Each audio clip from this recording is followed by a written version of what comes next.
How to fix YouTube service not available or video not available. Hello everyone and welcome to Tech Talks.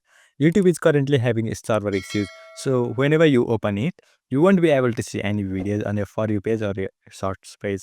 So once you open YouTube, if you see something like this, then we can fix it. But how? Let's go through it. So first thing first, try pressing on skip video multiple times. If it still doesn't load anything, try going to your home page.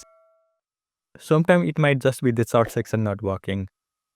So if you can see contents on home page, then everything is alright.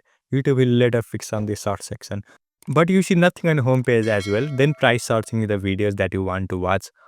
So tap on the search icon located on top right hand side of your screen and then search for the video that you want to watch. So type whatever you want and then search for it. And there you go. The video will be successfully shown on your device. If you still see nothing, wait for a few time. It might be issue with YouTube server. So wait for some time and then try reopening it again.